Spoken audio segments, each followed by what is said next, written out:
Bismillahirrahmanirrahim.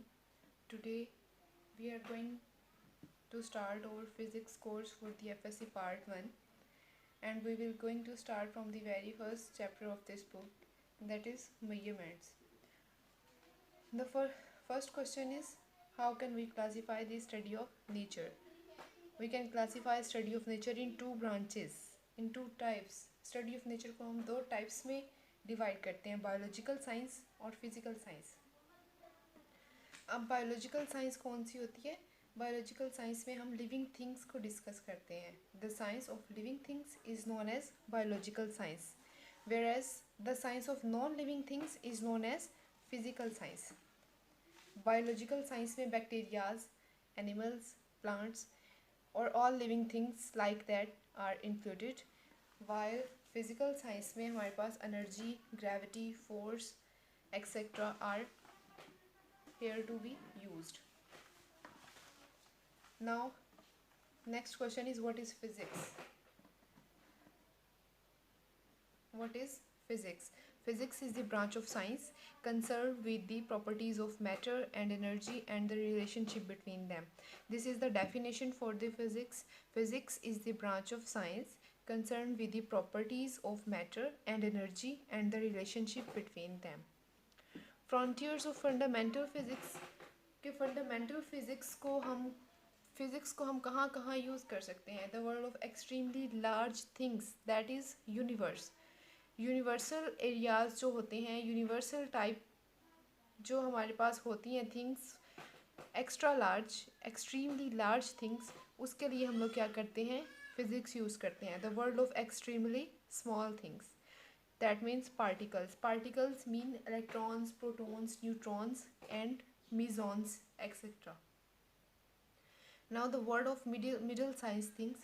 Middle size thing मतलब के universal things, universal size things जो होती हैं वो, और particles के दरमियान में जो हमारे पास things आ जाती हैं, उन्हें हम डिस्कस करते हैं फिज़िक्स में, और इन्हें डिफरेंट टाइप्स में डिवाइड किया जाता है. अब branches of physics. There are some main branches of physics: nuclear physics, particle physics, relativistic mechanics and solid state physics. We will discuss them one by one. Now, what is nuclear physics? The branch of physics which deals with the study of atomic nuclei is called nuclear physics.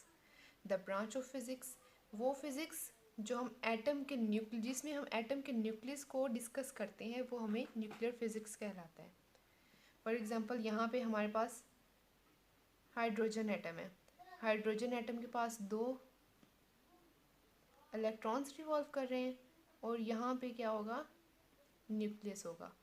अब इस nucleus की study को, इस atom के nucleus की study को हम किस में डिस्कस करते हैं? न्यूक्लियर फिजिक्स में. अब है पार्टिकल फिजिक्स. पार्टिकल फिजिक्स में आता है हमारे पास the branch of physics concern with the ultimate particles of which matter is composed. एक मैटर, एक एलिमेंट जितने भी पार्टिकल से मिलके बना हुआ है, उसको हम डिस्कस करते हैं पार्टिकल फिजिक्स में. फॉर एग्ज़ाम्पल एक हमारे पास बहुत बड़ा मॉलिक्यूल है, उसमें हमारे पास बहुत टाइप के जो हैं वो स्मॉल पार्टिकल्स जो हैं वो कंट्रीब्यूट करते हैं. तो ऑल पार्टिकल्स की इंडिविजुअल स्टडी जो हम करते हैं वो पार्टिकल फिजिक्स में करते हैं. नेक्स्ट हमारे पास आ जाता है relativistic mechanics. The branch of physics which deals with the velocities approaching to that of light is called relativistic mechanics. अब क्या करते हैं? रिलेटिविस्टिक मैकेनिक्स में हम उन तमाम चीज़ों की, तमाम थिंग्स की को डिस्कस करते हैं जिनकी वेलोसिटी जो है वो अप्रॉक्सीमेटली या approaching to speed of light होगी, उन्हें हम रिलेटिविस्टिक मैकेनिक्स में डील करें. Solid state physics. अब solid state physics as indicated by its name solids के बारे में होगी. Solid state physics, the branch of physics which is concerned with the structure and properties of solids state is called solid state physics. इसमें हम solids की properties, physical properties, chemical properties, उसके structure, उसकी shape, उसके size, हर चीज़ को discuss करते हैं solid state physics में। इसीलिए the branch of physics which is concern with the structure of properties and with the structure and properties of solid state physics is called solid state physics. Now, physical quantities, all those quantities in the term of which laws of physics can be described are called physical quantities. Physical quantities क्या होती हैं?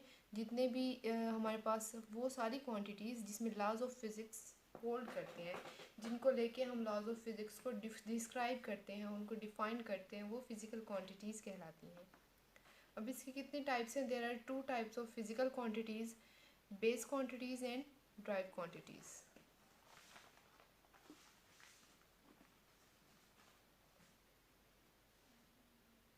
What is base quantities? The minimum number of those physical quantities in terms of which other physical quantities can be defined are called base quantities. ये वो quantities हैं जो और किसी भी जो है क्वांटिटीज़ पे ड्राइव्ड नहीं हो सकती, डिवाइड नहीं हो सकती, किसी और क्वांटिटी से ये ड्राइव नहीं होंगी। The minimum number of physical quantities in term of which other physical quantities can be defined. इनको मिलके और क्वांटिटीज़ बनाई जा सकती हैं, लेकिन ये जो है वो इंडिविजुअल है। ये कि कोई और क्वांटिटीज़ मिलके बेस क्वांटिटीज़ नहीं बना सकती, जबकि बेस क्वांटिटीज़ मिलके अदर क्वांटिटीज़ डिराइव्ड करती हैं। अब drive quantities, physical quantities whose definitions are based on the other physical quantities are called derived quantities. Base quantities जब कंबाइन होती हैं तो वो ड्राइव क्वांटिटीज़ बना देती हैं। अब बेस क्वांटिटीज़ कौन सी थी? Length, mass and time. Length को हम लोग एल से डिनोट करते हैं, मैस को एम से, टाइम को टी से। अब ड्राइव क्वांटिटीज़ की एग्जांपल देखें हम लोग तो वेलोसिटी, एक्सेलरेशन और फोर्स। अब फोर्स का फॉर्मूला हमारे पास होता है एम ए। मैस हमारे पास किस में होता है? एम। और एक्सेलरेशन हमारे पास क्या होता है?